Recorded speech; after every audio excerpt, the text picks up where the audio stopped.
Are you looking for a new whiskey adventure? Then climb in and buckle up. Get ready for one hell of a ride on the Whiskey Trip podcast with your host, Big Chief. Join in as he and his guests explore whiskey and dive into whiskey stories from around the world.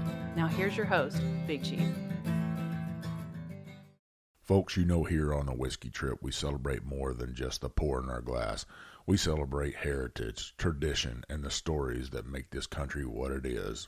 That's why I'm proud to tell you about our friends at the Heritage Flag Company. These aren't just flags, they're handcrafted works of art built from whiskey and bourbon barrels that once held the spirit we all love. Every cut, every nail, every burn mark tells a story of patience and craftsmanship. Just like the whiskey we sip, these flags are bold, timeless, and full of character. Whether you hang one in your home bar, your man cave, or gift it to a veteran or first responder, a heritage flag isn't just decor. It's a statement. It says you believe in freedom, tradition, and the legacy we pass down. So saddle up, whiskey family, and head over to theheritageflag.com. Use code WhiskeyTrip10 at checkout for 10% off your order. Let them know Big Chief sent you. Because just like your favorite pour, the Heritage Flag Company is made to be shared, honored, and remembered. Now let's get on to the show. Hey, it's old Big Chief, and yeah, you're taking another ride on a whiskey trip. And folks, yes, I got another episode for you, but I got a familiar face on with me. And I've did an episode on my old podcast with him.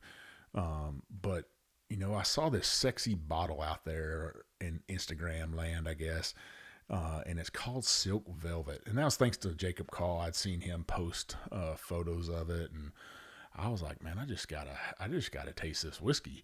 And then I found out who their master distiller is, and it's none other than Jacob Call. He used to be at Green River. He's been all over the place. He's made rum. He's made whiskey. He's probably made a little shine in his life, I would think. But his family, he's an 8th generation distiller. And then I got Zach Hargis with me as well. And they've sent me some of their whiskey. Gentlemen, welcome to the Whiskey Trip, my friends. Well, thank you for having us. Yeah, good to be here. Good to see you again. Well, I got your small batch in my glass right here, the Silk Velvet. Gentlemen, let's start out. Tell me about this whiskey, this small batch right here, and then we'll get into the history of Silk Velvet. Yeah, you want to take the whiskey honors at Yeah, that's actually a blend.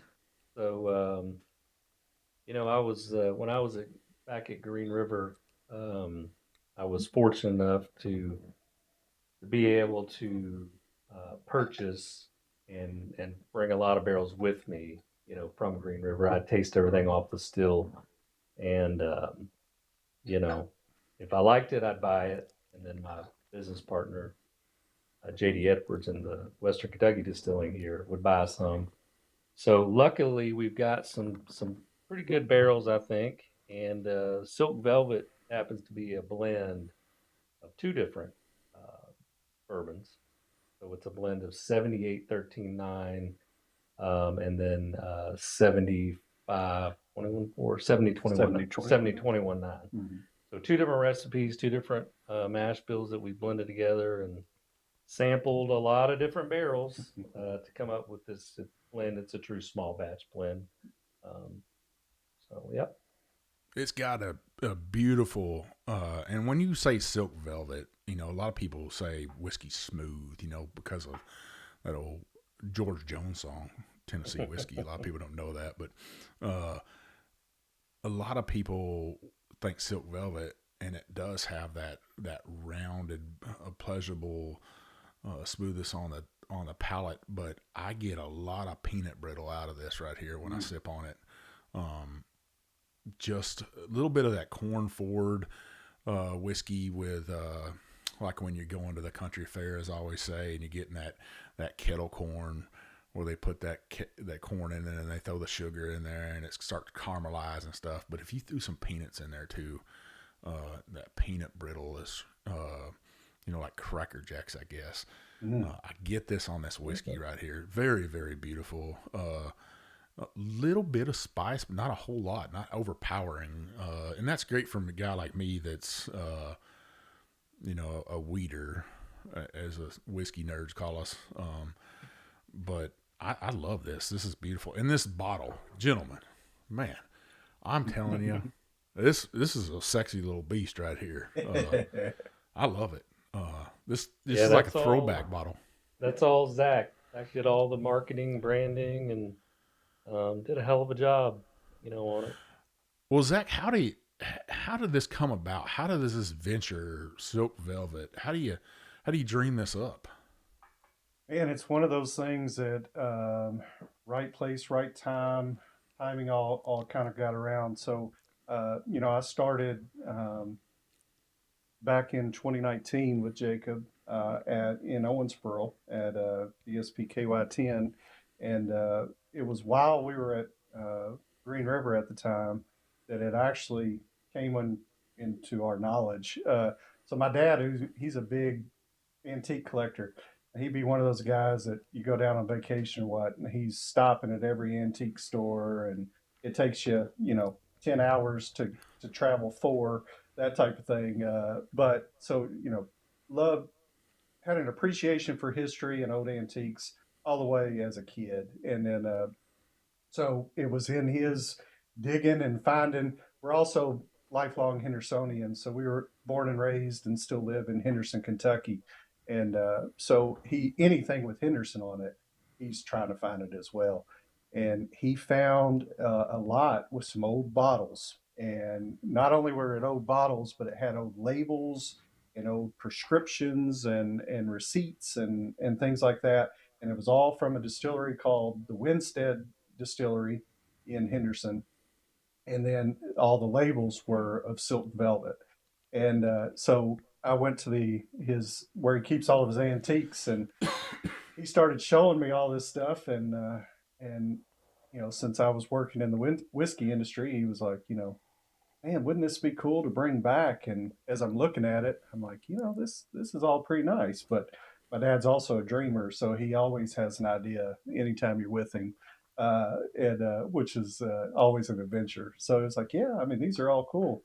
But then I took a bunch of pictures and everything, and then I went back the next day and showed them off to Jacob and a bunch of people, and they're like, "Man, this looks awesome," and everything. And then started digging into the story of it and all, and it just the more we dug into it, the more it went from, "Oh, this would be a cool brand," to we need to bring this back. It's a part of us being Henderson people was the reason why, but also this, like I said, the story itself is and the branding. What you see, Jacob credited me on the bottle, but really it was them, the Colonel Winstead and that team back then. The the logo itself, the Silk Velvet Whiskey, what you see on the front is exactly like it was back then. So we didn't really change it at all. Even the baby blue, that was like it was pre-prohibition. So we took a lot of the elements from the old bottles, and then now they were in a taller square bottle pre-prohibition. So we did change the bottle a little bit. They used the old ceramic jugs too at some point. So we kind of used the ceramic jugs for the bottle, and then kept the label uh, pretty pretty similar. So they were just ahead of their time, I thought, at that point in time. Um, but it was over the next weeks and all, and then we started looking into trademarks and all that good stuff, and we got lucky with trademarks being open and things like that. And we actually, after we trademarked, it was really just a Christmas present for my dad, who was so in love with it.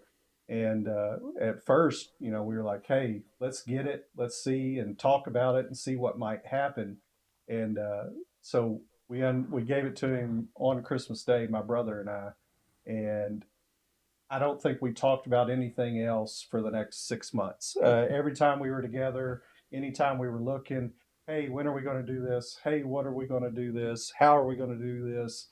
And it just blossomed for there. And this is December of 2020.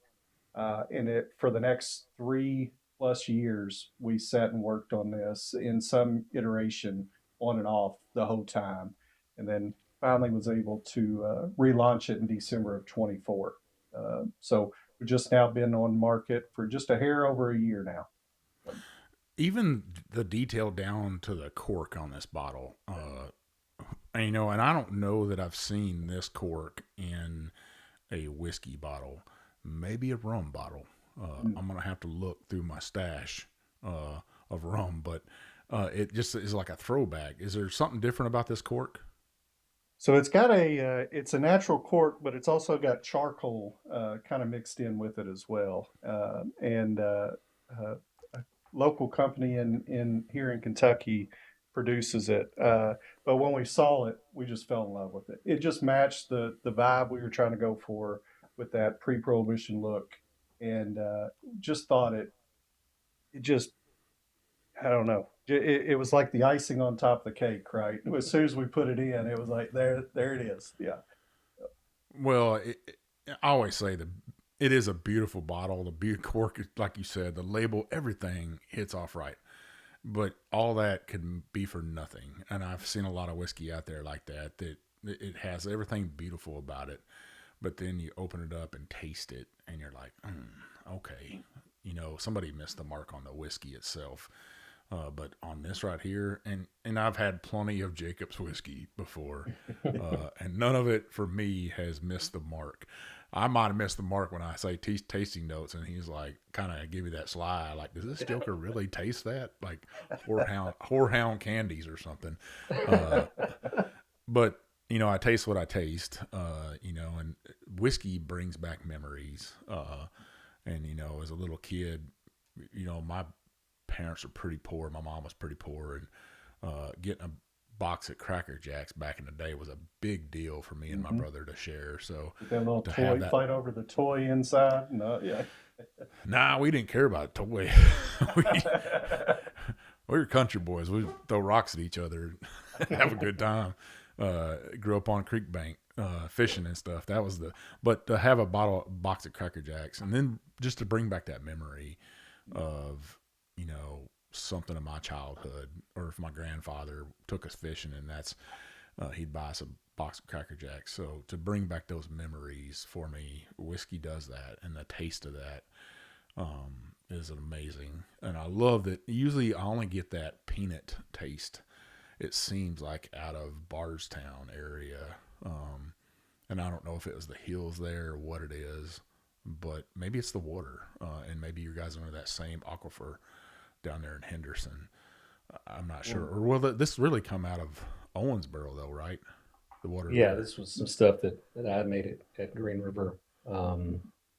These particular barrels in this batch, what was the age on these? So 6.5 year, 78-13-9, and then 4.5 year. This was the initial batch, 4.5 year, 70-21-9. I mean, I got to say, even the finish on this is medium to long for me. It's just sticking with my palate, and that sweetness is sticking there, and I love that with a good whiskey. And this is 107 proof. Yep. Yeah, 107. So, it's a good solid proof. I always like, personally, everybody's a little bit different.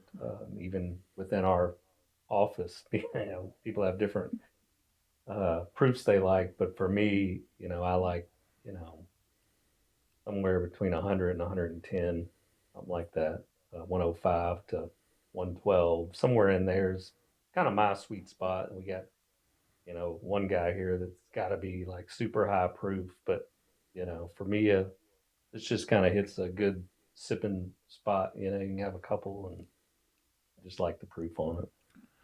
This is my proof right here, 107, and I'm a Weller antique guy. That 107 that's like the sweet spot for me. But I can drink it high or I can drink it low. I just find that this, if you had to put me on a desert island, and like I said, I'm a weeder, but I tell you what, Jacob, I could take this to an island with me any day, any time, and enjoy it. Maybe me and old Hemingway could sit down and sip on this together, tell some lies.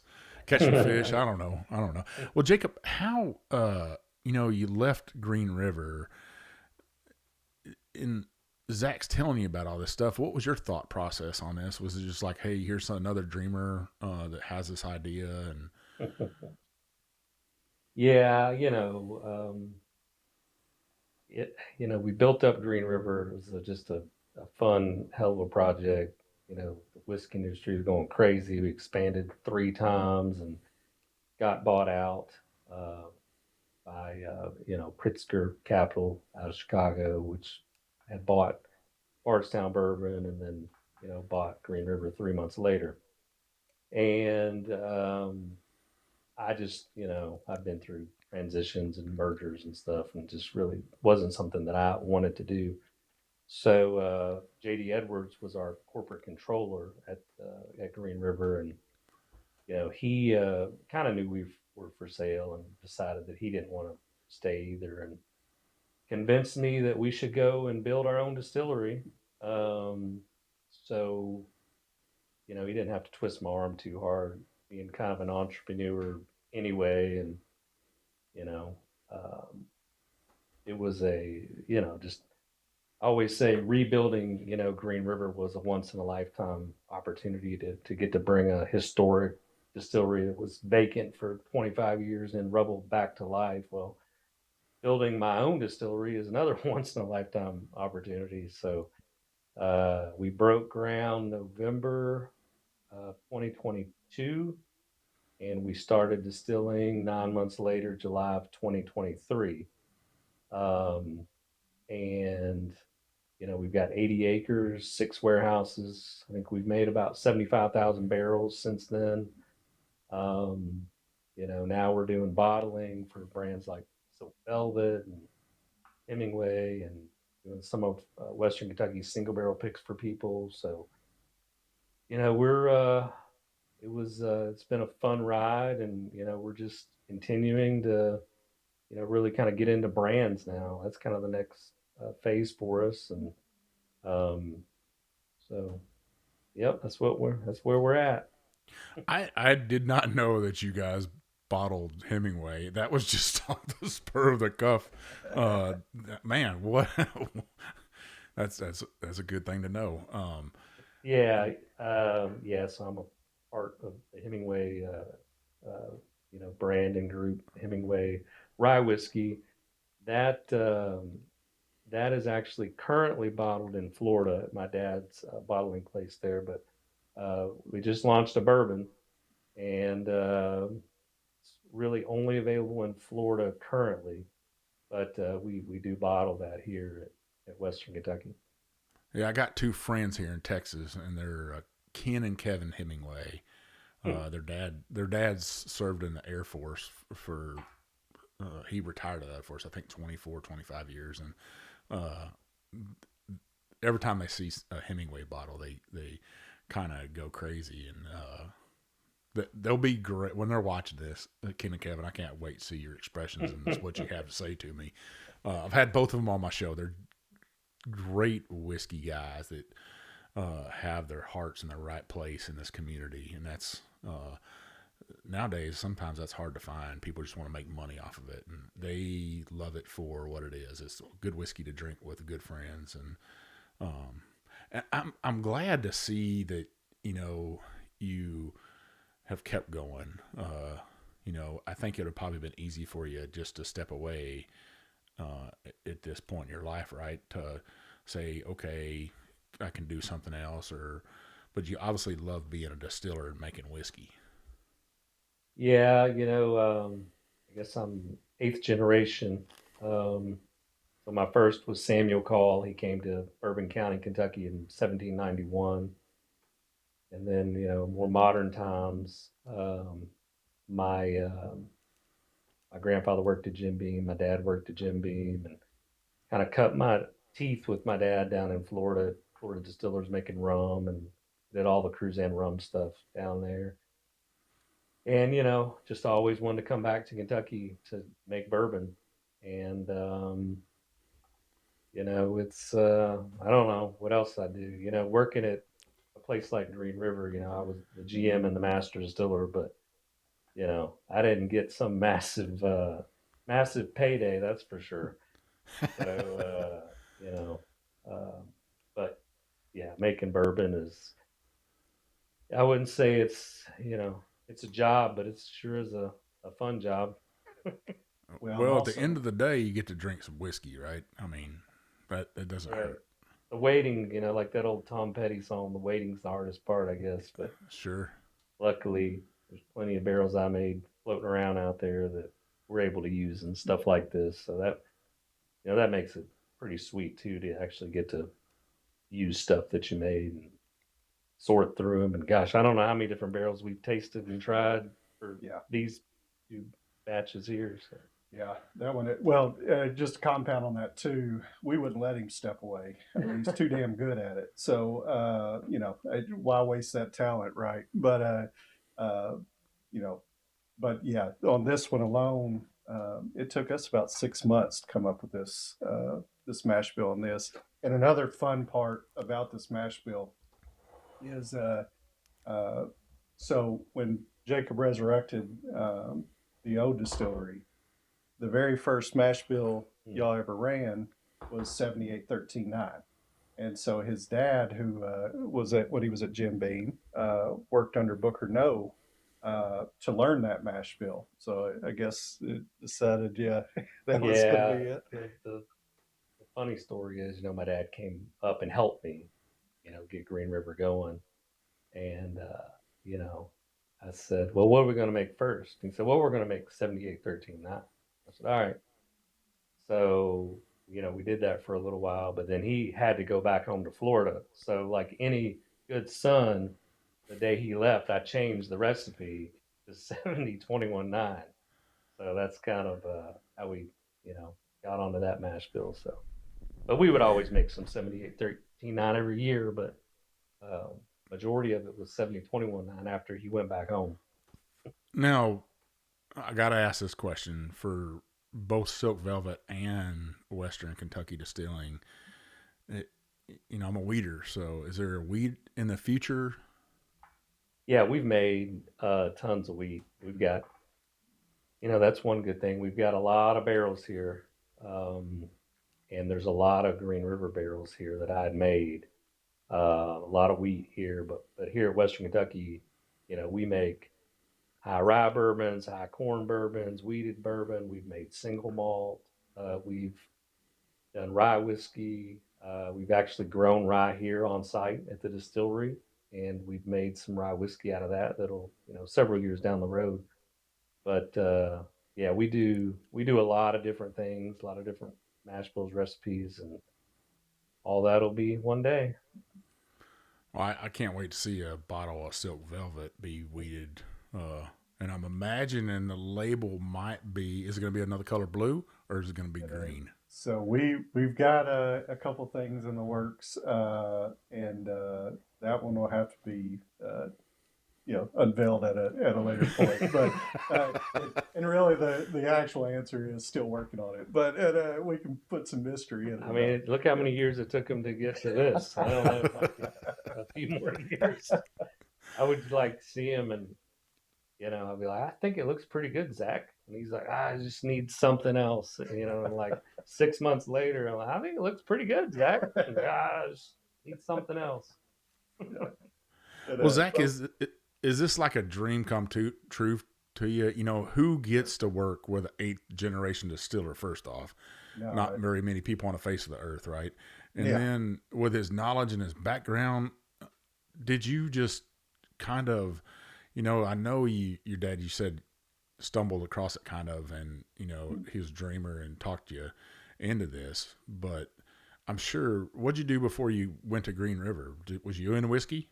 I loved whiskey. So actually, the reason why I even was hired on was later told to me because of my cover letter for the company. But professing my love for whiskey is basically what it was. But my wife and I would actually go. We would spend our anniversary anytime we get away from the kids. We were going to a distillery to go check it out and see it.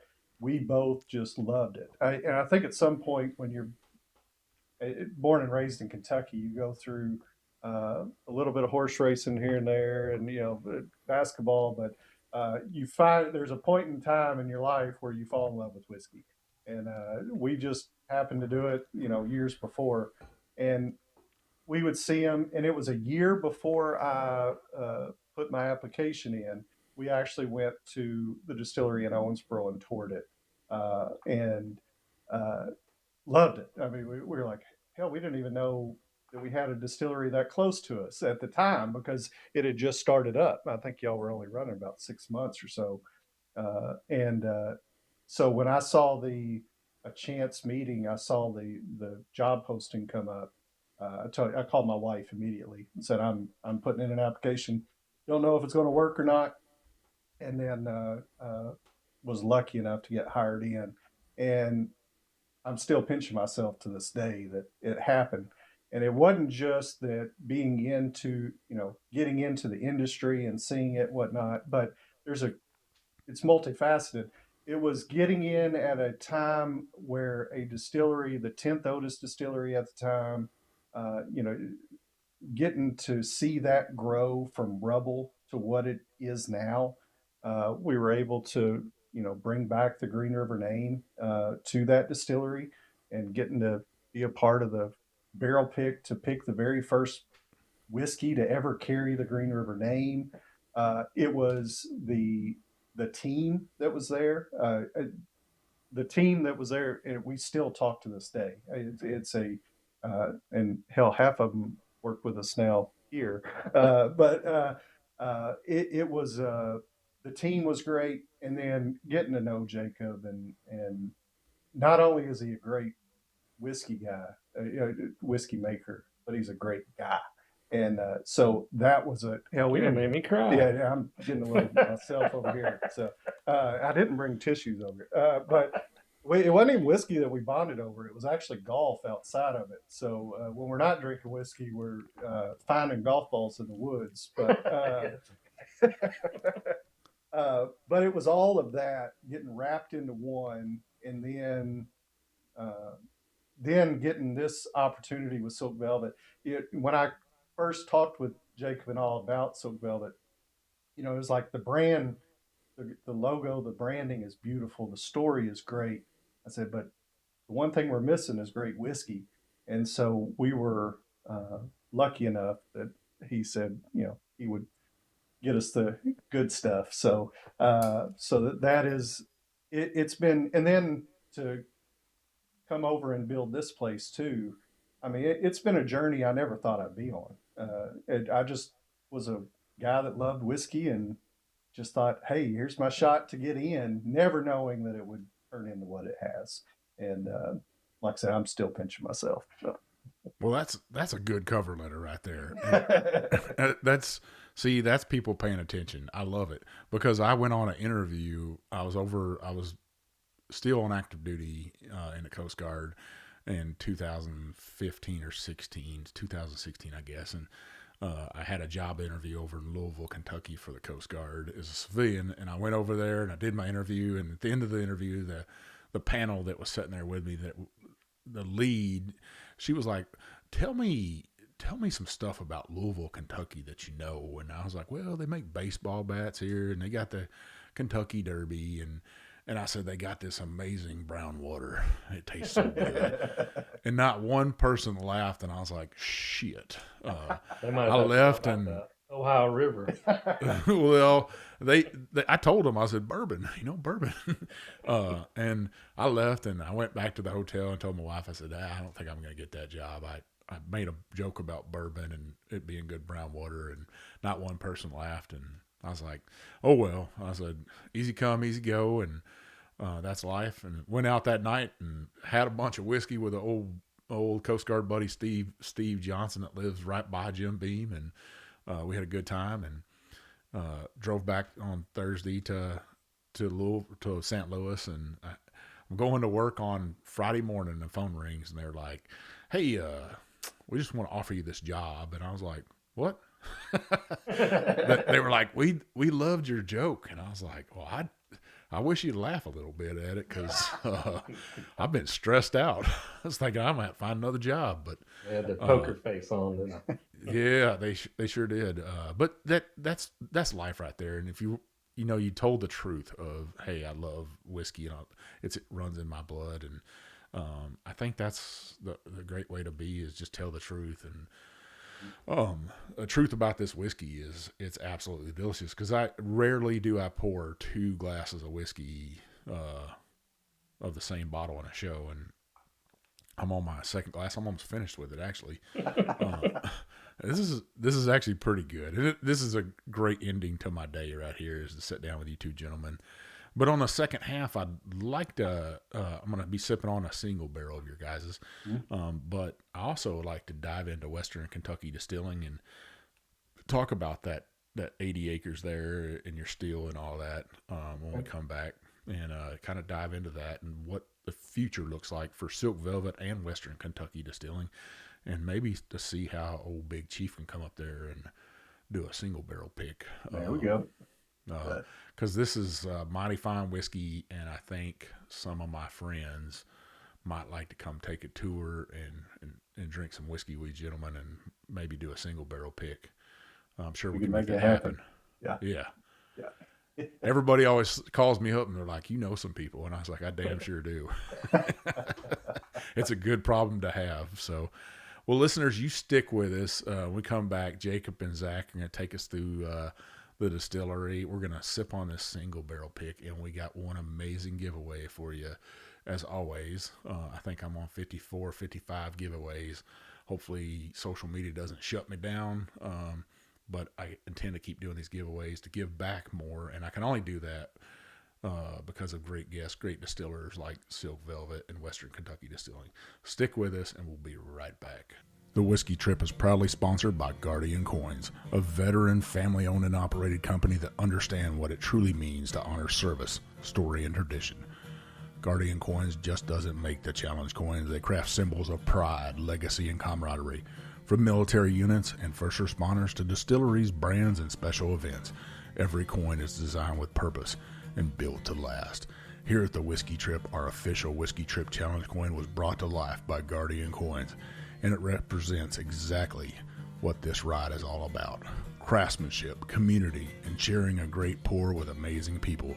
From custom artwork to flawless finishes, Guardian Coins works with you one-on-one to turn your vision into something tangible, something you can hold, collect, and pass down.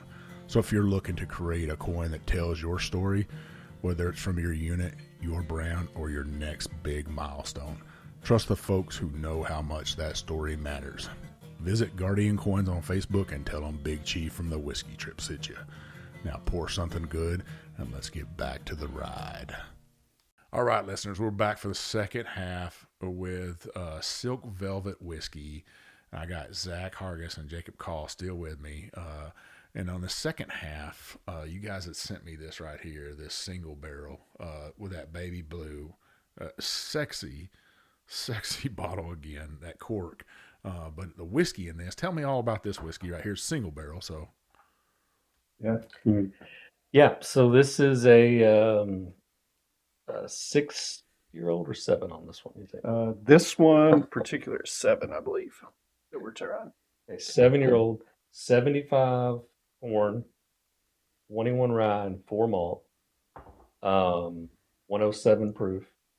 So these particular barrels, I always get a little bit more of I call it like remember the old zebra stripe chewing gum back in the day? Unfortunately, I do, Jacob. Thanks for coming out. Call me old. Old zebra stripe. I get a lot of the fruitiness on the nose from that, and it's still got that just typical sweet, easy to drink for 107. Yeah, that'll get you in trouble right there. The thing I love on there that it says the finest handmade sour mash, and you don't see a lot of people put either sweet mash or sour mash on their whiskey anymore. Jack Daniels does it, but not a whole lot of other people put sour mash on there. And that would lead me into asking you, Zach, about the history behind. There's got to be more history behind Silk Velvet and the brand itself. Yeah, and it's a pretty fun story. So it all starts with a guy named Colonel A.S. Winstead. And I'm not sure if he was a colonel at this point or what. He was not a colonel in the Army. He was a Kentucky colonel. But he had a chance meeting with a lady named America Worsham. And he was smitten with her and ended up falling in love and marrying her. And her family was a distilling family in Henderson. And so I guess the colonel didn't really have a lot of prospects of what he wanted to do. So he just dove right in and started learning from the family on how to make whiskey. And so we're talking around 1860s in this late 60s in this one. And so he started learning everything he could from his family. And over the time, he started getting really good at it. And he got so good that people started talking about how smooth his whiskey was. They would always say, "Your whiskey is smooth as silk." And so after a while, that reputation started getting up so high that he finally decided that he was going to leave the family business and go build his own distillery in Henderson. So I wouldn't want to have been at the dinner table when he told his in-laws that, "Hey, I'm leaving the family business. Oh, what are you going to go do? I'm going to build my own and compete right against you." So that probably wasn't a great dinner, but just to give you an idea of how good he was, we have records of every single piece of equipment that he bought and put in that new distillery. And they spared no expense. And the very first order that they ever had was for 5,000 barrels to New York City. And this is 1880 when he started the distillery. So just kind of, and there was that reputation of smooth as silk. He finally decided he was going to make his own brand, and he called it Silk Velvet. So they were district in the district they were in. They were registered distillery 19 at the time. So a very young distillery, one of the earliest ones, and they took off. They just started distilling left and right. The brand started catching fire, and it was really when he brought his son E.W. into the mix that they went nationwide. So Silk Velvet was all across the United States pre-Prohibition. We have ads and all over the country for it, and they called it the finest handmade sire mash whiskey, just as it still says right there on the bottle. And they would also say it was smooth as silk, and rich as velvet. So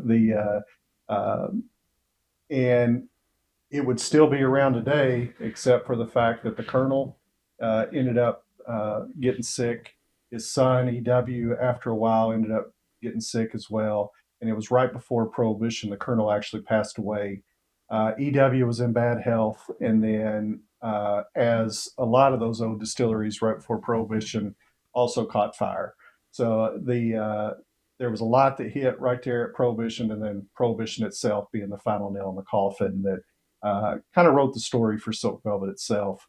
Now his family's distillery is also a little interesting. So they were known as the Worshams back then. So the Worshams ended up after the colonel left and some years and all, they actually sold it to a guy named Henry Craver, and that distillery ended up becoming the Peerless Distilling Company. So in pre-Prohibition in Henderson, you had Silk Velvet, the Winstead Distilling Company, and Silk Velvet Whiskey, and then you had the Craver Distillery and Peerless coming out of there. So Silk Velvet Winstead was actually it was the bigger of the two. It was about double the size of what Peerless was at the time. So they were not a small operation. I mean, this was a full-fledged, and the marketing and branding they did pre-pro, during that time period, I think is ahead of its time. I mean, you look at that baby blue, like you said, that label. There's something timeless about it. It looks old, but it also looks modern at the exact same time. And there's just something about it. It's just one of those things I don't think's ever going to age.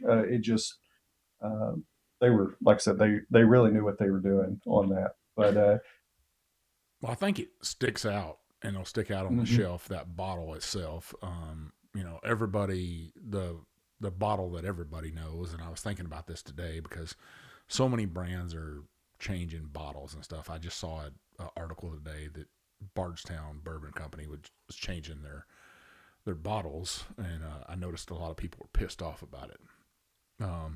But the bottle I don't think will ever change is Blanton's. They'd be stupid, I think, to get rid of that bottle. But it's iconic. I would say with this old label and then this bottle that you picked and then putting this cork in it, I would say never change, because to me, this is iconic. It reminds me of pre-Prohibition. It reminds me of bottles I've seen at the Oscar Getz Museum there in Bardstown. So I like it. I think that you guys put a lot of thought process into it. Even the 107 proof, man, that's just like timeless to me. You think of what came out of Stitzweller and some of their stuff back in the day. The antique was 107 proof. So to me, it's tying everything together for Kentucky, for your lineage, and then for Jacob's lineage. It's perfect. One, and that's the two things on that. One, we agree on that middle proof. We love high proof whiskey. We love all whiskey, but that middle section we love. And really, it was the antique that introduced me to that 107, and I think that's what's always kind of stuck in my head when we were starting to do the brand. That 107 just always, but we weren't married to it. When we were picking barrels, like the single barrel that we're trying right now, these are all hand-picked single barrels. So, there's a lot of barrels here at the distillery. And when we're going through and tasting, we're constantly labeling them. Is this if we feel it fits a profile to a particular brand or something, we're constantly putting on it, this should be for this. This should be a blend, and then but those exceptional barrels that we're finding that also give the characteristic of that smooth, because with a name like Silk Velvet, and I know smooth is almost a dirty word in the industry to some people, but really with a name like Silk Velvet, if you have something in there that is burning you all the way down, they're going to take that bottle and go put it on the shelf and not buy it again. Well, so one thing, I think you've replaced the word smooth with velvet. Yeah. So it's velvety going down. Yeah, I like that. I like it. So, it's really finding, but it was, we're tasting it barrel proof. So it's really in the lab where we're finding those proofs at. And we just found that 107 on the lots that we were choosing there, especially in the early side, that was the best proof at that expression. And it's really just kind of, as we've done, even on the blends with the small batch, it was really at that 107. We just loved it the most, is where it was. So yeah, it just kind of just fell into that. But I'm happy it fell into that. I think it's been it's turned out well. I love it, and then you put the gold in here, and I'm assuming the old labels had that gold.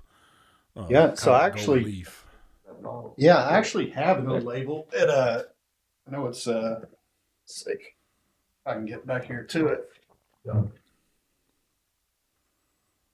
So you'll see how little I actually gave to it from this, but this is actually a pre-Prohibition label that I will show in. So even the gold flake that you see on everything about it, we tried to keep from the original in there. So that, I can't believe how long it took him to get from that to this. After looking at that. I know.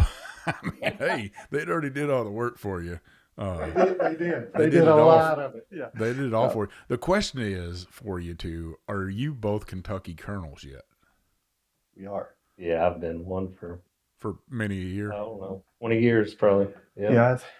Steve Bashir was governor when I got mine, so it's been a couple governors before. So 10 years ago, and so the other part of it is my brother and dad are also Kentucky colonels as well. So yeah, we're taking after the colonel on that. I was actually stationed in Cincinnati, Ohio, and I was leaving Cincinnati to go to St. Louis.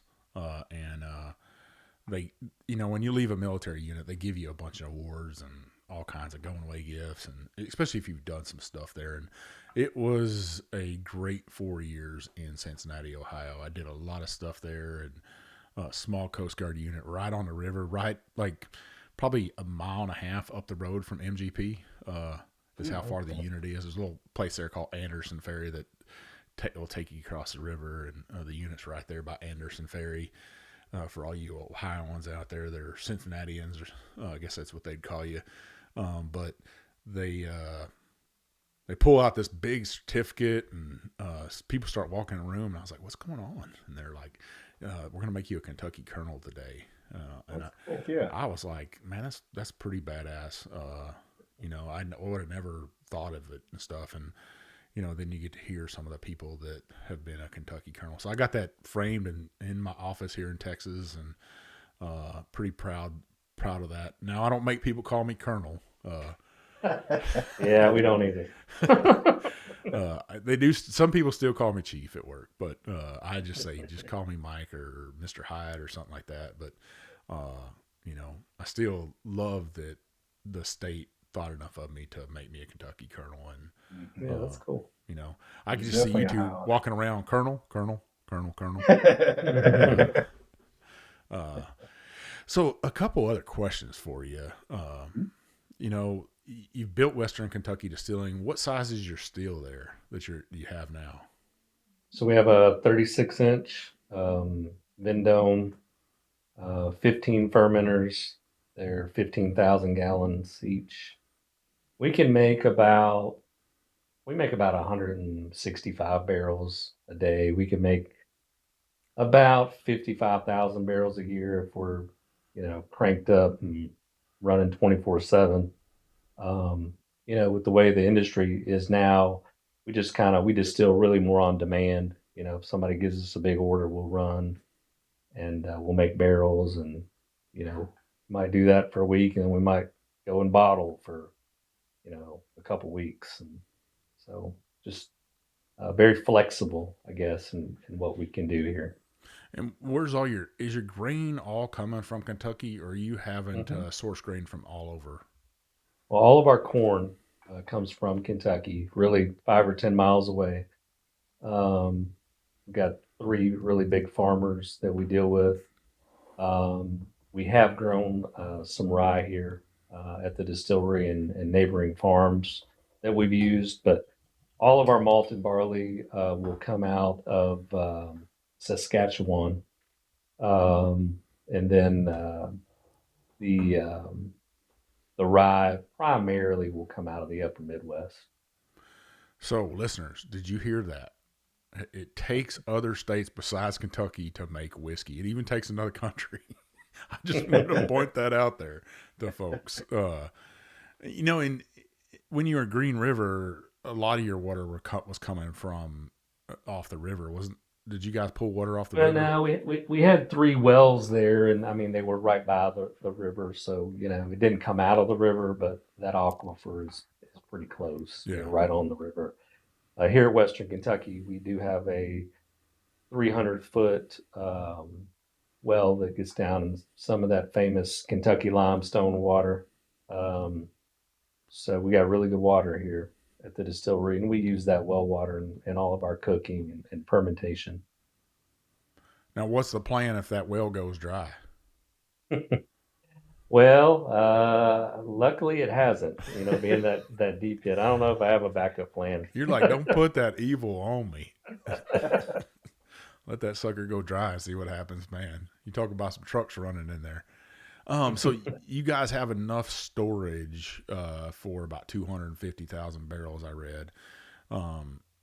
Eventually. That's a lot of whiskey. Yeah, that'll be eventually. We have 6 warehouses. They're 20,000 square feet, and each one holds about 16,000 barrels. But we have room to build about 15 warehouses. So that would be, after we built all of our warehouses and you know, we could expand into that with the 80 acres that we have here. And who Almost. are you, Rick style or are you palletized style? So we're palletized, but we did build those a little bit differently. They're all metal sided, no insulation except for the roof. And then we have windows throughout our warehouses, and we spaced our barrels out. You know, they're not crammed in together.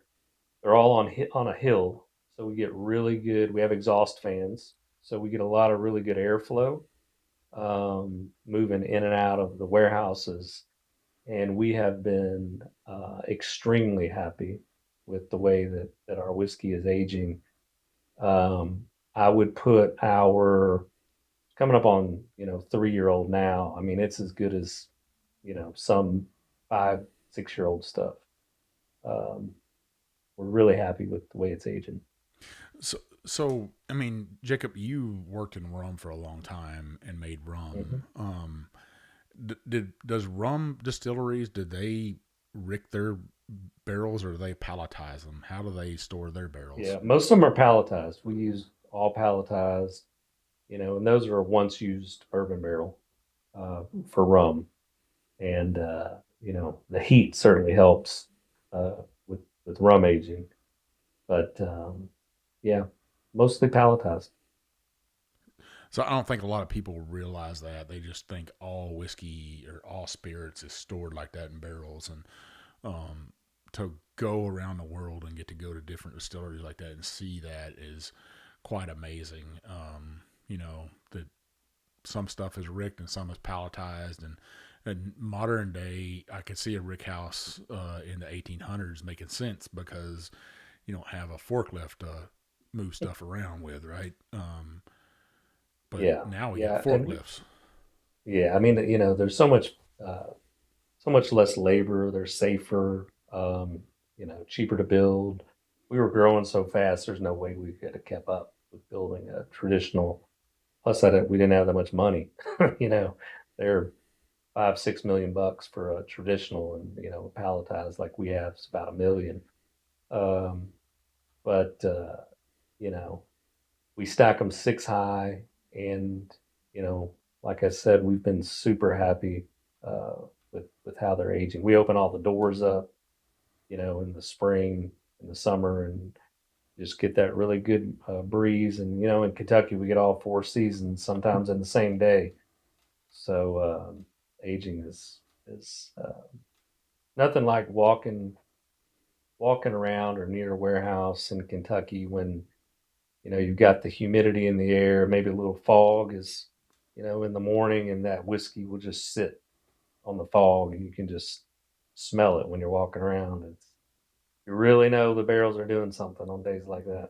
Oh, there's no doubt about that. I think there's something magical about any distillery. You get to see something like that and experience it. And I mean, I lived right down the road from Bullet and from Jeff the Creed there, and even to run over Wild Turkey in the morning, or get to go to Buffalo Trace, or go down and see my buddy that lives near Jim Beam and run over there in the morning, and just the whiskey, you could smell it.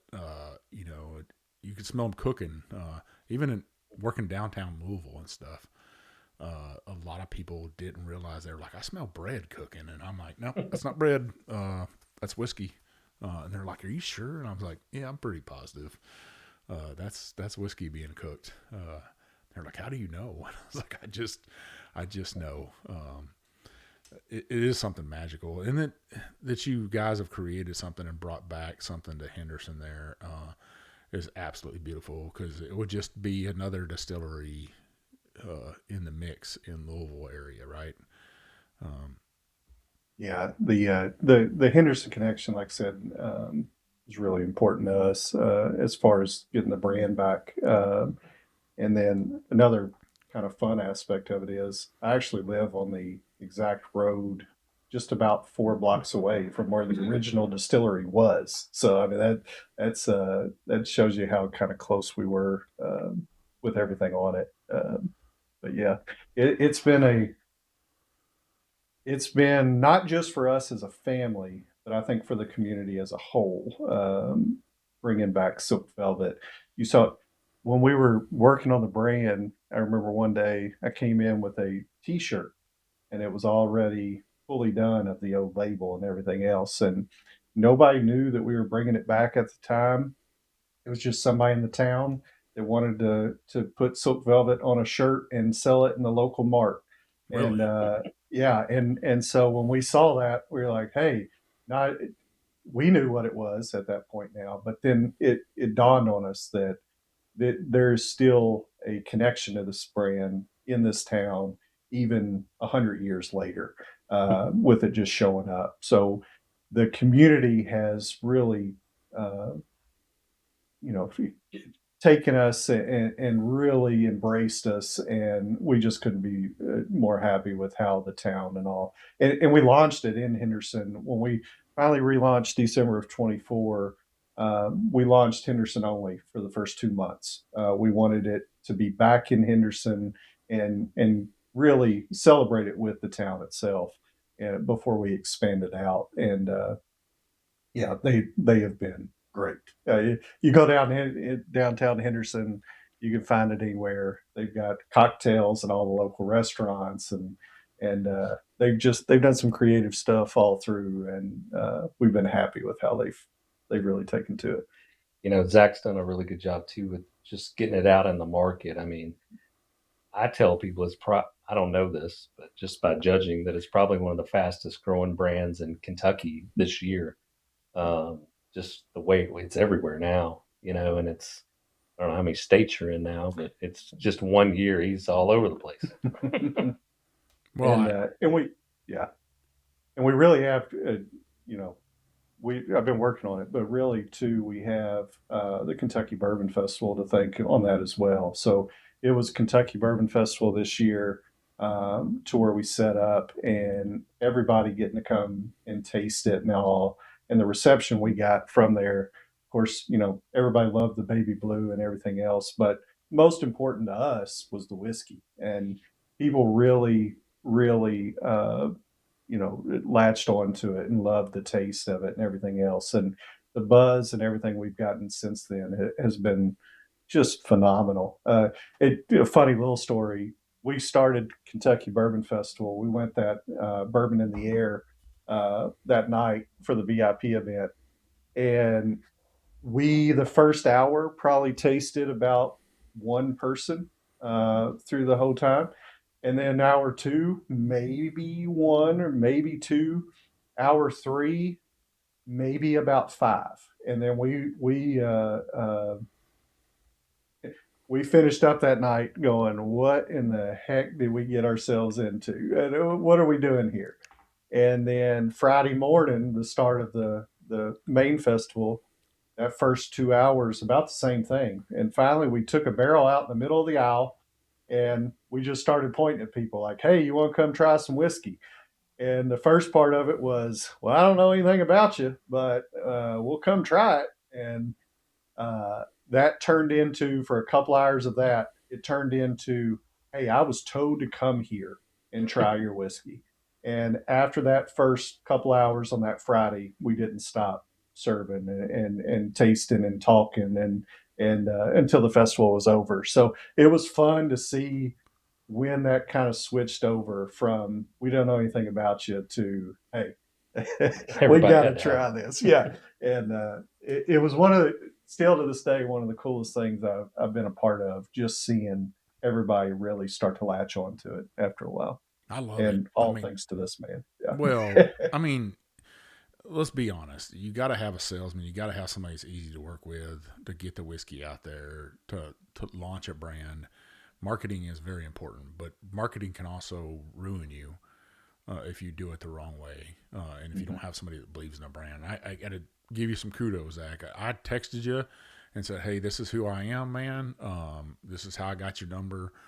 And you were right back at me and was like, hey, let's do this. And you were like, hey, things are coming up, or we're doing this or doing that. But we did get it done eventually. Right. Yeah. And I think I told you, hey, don't ship stuff to my house because I'm going to be gone for 2 weeks to Georgia, and I don't want just whiskey stacked up at my door because that will happen. But yeah. I was telling people, don't send anything to my house. Send it, on this date, and then I'll be home and I'll be able to get it. But I appreciate that as a podcaster, as a social media influencer, as a whiskey connoisseur that's trying to help market whiskey. I appreciate it, and I think you're an example for other brands that are starting how to operate and how to conduct yourself with folks like myself. Is being, number one, transparent. Number two is win your market. I love that you launched in Henderson and you let those folks get it. Because when I come to Henderson, the first thing I look at when we go to a restaurant or a bar is I want to see this on the shelf, because that tells me what kind of marketer you are. Is that restaurant, are they selling that whiskey? Are people drinking it? If you won that market, your backyard, and then you win your state, which the Kentucky Bourbon Festival is your state. That's, and you got to compete with some pretty big players there. There's good whiskey there. Yeah, there's good whiskey there. There's good whiskey there. But then that shows that you know what you're doing and not getting ahead of your skis, but you're very selective of who you're working with. And I really do appreciate you guys sending me whiskey. Now, I want to say something to you too. And I'm not Fred Minnick. I don't have 100 whiskeys that I taste through every year and name them 1 to 10. What I do every year is I say, hey, these might be the 4 or 5 best whiskeys I've had on my show all year long.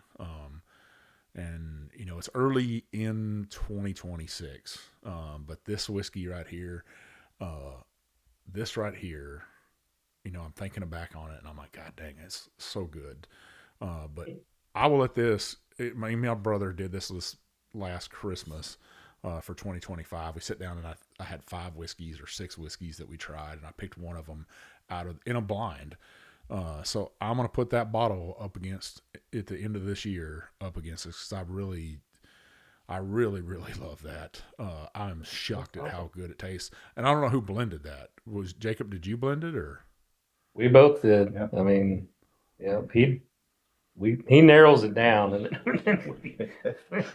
then we finalize it together. I got to compliment you. That is an amazing whiskey. I love that, that just the way it tastes, and it hits my palate just right.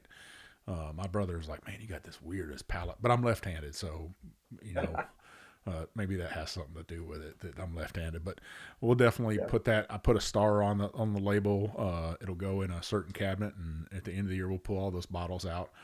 This year, I'm not having to drag everything to Georgia to record all this whiskey to Georgia as I could do this last year, but it'll be done here on Old Bayou Sunset Farm, and hopefully, maybe it'll be my whiskey of the year for 2026. I really enjoy it. We really appreciate you and the kind words on that, and kind of hammering back just a hair, talking about the marketing and everything else. This is something we truly believe.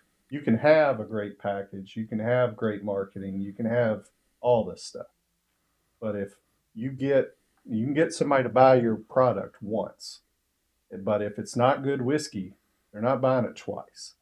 And so our biggest thing is the whiskey has to be good. And when I say good, it has to be something that we enjoy. And not to say that our palates are the best palates. I mean, there's stuff we both love, and there's stuff that he likes that I don't, and vice versa. I mean, it's everybody's palate's different. But at the end of the day, you got to have good whiskey in there to keep the brand moving. And that's the only thing we look at. If we enjoy it and we really, we can sit there, and when we go to our shelf, if it's something that we're picking versus, because we got a ton of whiskey too. We love whiskey, but if it's something we enjoy, and then it's something we want to share, and that's our whole motto, to be honest with you. So we want, when you go buy Silk Velvet, to know that you're getting good whiskey in that bottle, and that's the bottom line of what we focus on. That's a bottom line because Zach said so. I don't put my name on, a lot of bottles. If I do, it has to be, good. It's on Hemingway, it's on Silk Velvet. It used to be on Green River. It's, that's about it. There's not a lot of, I get asked to do that, from time to time, but I'm pretty selective about what I put my name on. And I was happy and honored to put it on Silk Velvet. So I love it. I'm trying to find an emoji for your guys' whiskey because we're going to do this giveaway at the end of the show here. To make sure they have an emoji. And I was trying to think what else Henderson Kentucky is known for. Besides, barbecue. Owen. Can we? Well, really we got I will say this: Owensboro, Western Kentucky has great barbecue, and Henderson, we are fortunate to have some great places as well. But John James Audubon, WC Handy, and the Blues Fest. So we got a couple little things for us. But yeah, I did the banjo before nice. with Yeah. Jacob Keeper. Because I know all about bluegrass music in Owensboro, Kentucky. Old Bill Monroe down there and stuff. It kind of runs in your blood. If you know about bluegrass, you got to know about Owensboro. But Yeah, Bill Monroe's his home place is here in Ohio County, just down the road from Beaver Dam, a little town called Rosine. It's about maybe 20 minutes from our distillery. I actually worked with a guy that when he was a teenager got to play with old Bill Monroe back in the day. Okay. And he's a Jim Armstrong, if you're listening, love you, man. He worked for the Coast Guard, I think, for 55 years. But he's one hell of a fiddle player, banjo player, and singer. Has a band up there in Kentucky, a bluegrass band. Amazing man. Amazing. Well, there's a little unknown fact about Zach Hargis. He plays a mean guitar, and his family has a band called King's Highway. They're a bluegrass band. What? Out of yeah. So his brother and his dad and Zach, they all play. I listen, but they play. Like in his bluegrass? Yeah. So my dad and my brother are the main ones on that. I'm more of in the audience. I like I like the listening more than I like the on the. He can play. I'll send you a video of him playing guitar. And you all drink whiskey? Every one of you? And I'll drink whiskey. Yeah. Yeah. And play some bluegrass, drink some whiskey. And then my family also they run the longest running free bluegrass music festival in the country, the longest running free festival, and it's called Bluegrass in the Park. Happens every year, first weekend in August, and we've had Bill Monroe, we've had Chris Stapleton down, Billy Strings, you name them, they've probably been at that festival. So bluegrass runs very deep in our. Well, Zach, you got to make this promise to me. If I come up there, I want to have you and your family come on the podcast, and we'll do a podcast just with music, because I've had some bands on, but I've never had a bluegrass band on. I would love that. Play some music, drink some whiskey, tell some lies. Yeah, we'll get it all done in one show. I like it. Let's do it. I think that's a future show, listeners. I hope you'd like that. I'm such a music lover. Even when I was a little kid, we'd go to a place in Arkansas called the Arkansas Traveler.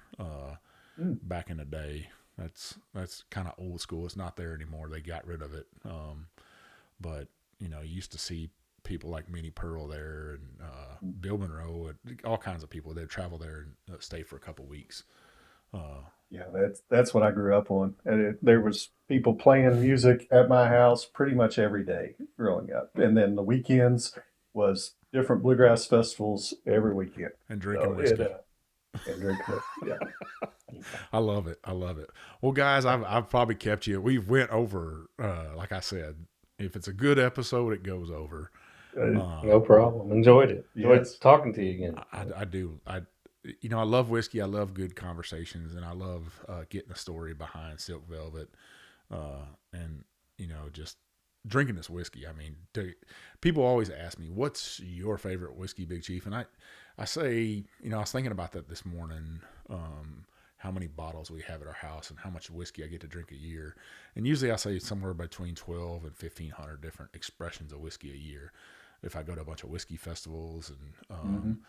if I do 53 shows and I have an average of 4 whiskeys on my show, then there's 200 bottles by itself. And then you go to a whiskey festival for 5 or 6 days, like New Orleans Bourbon Festival, and there's a whole bunch of whiskey down there, and people are sticking stuff in your hand, and so you get to drink a lot of whiskey if you have a podcast and talk about whiskey.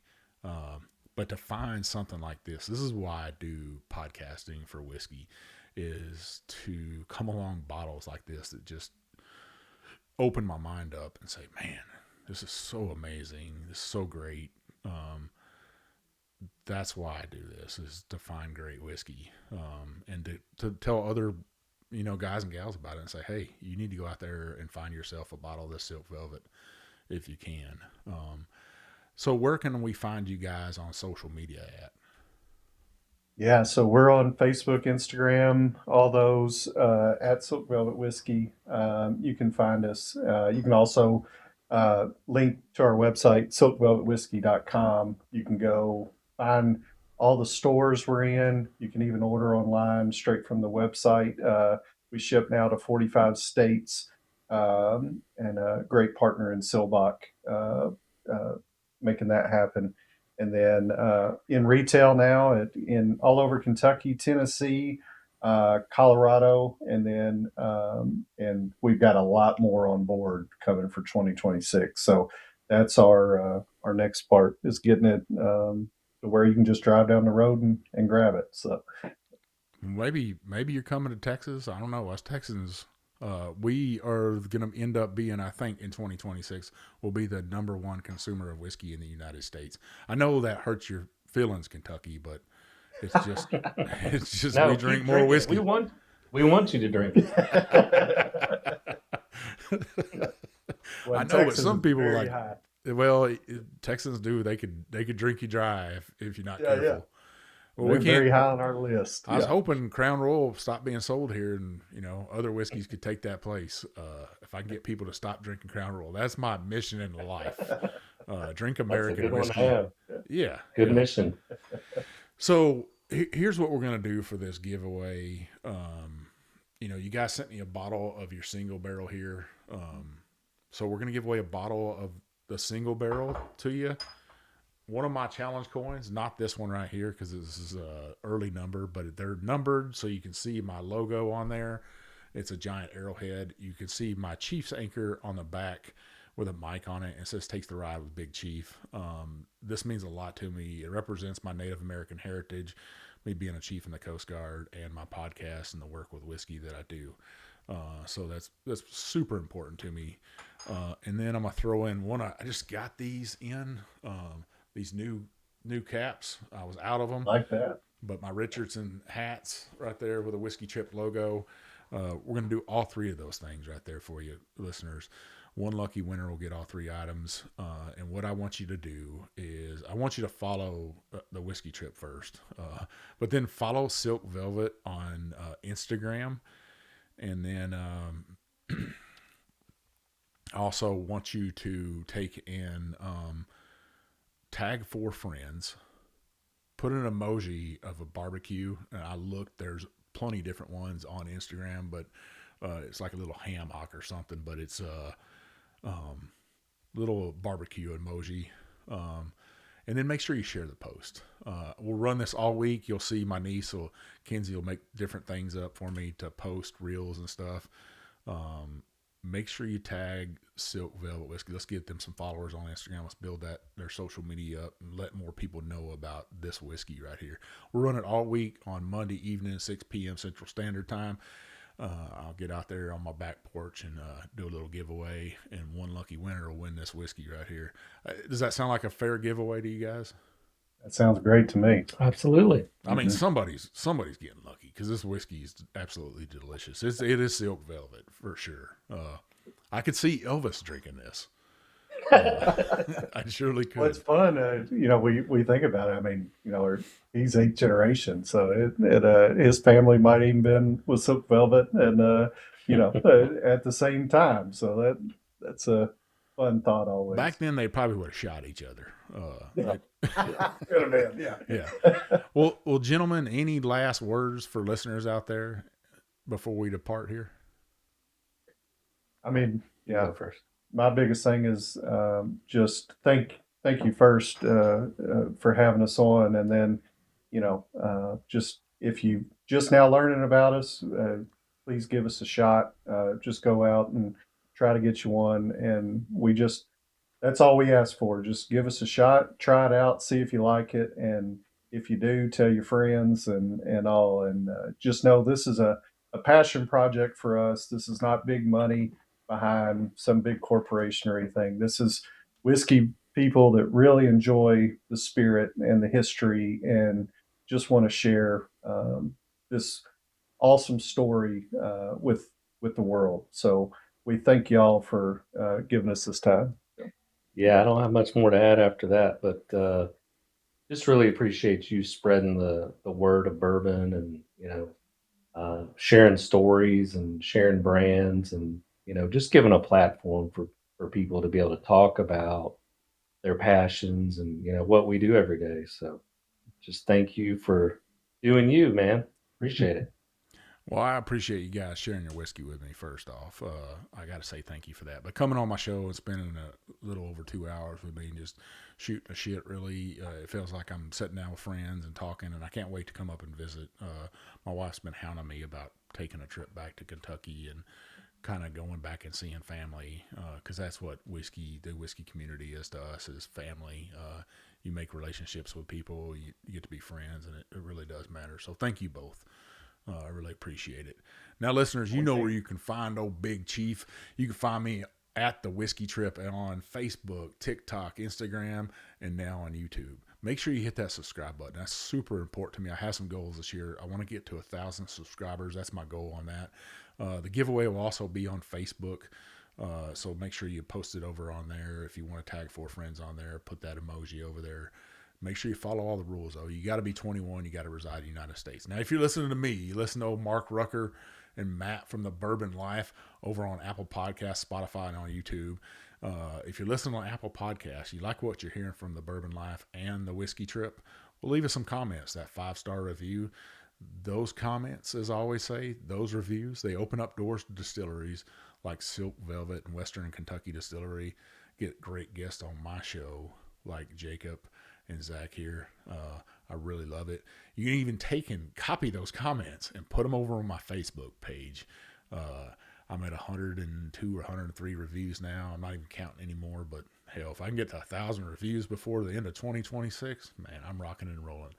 But I really appreciate the support of the podcast. It helps support craft whiskey. It helps support these brands out there. We are in a bourbon bust or whiskey bust across the world.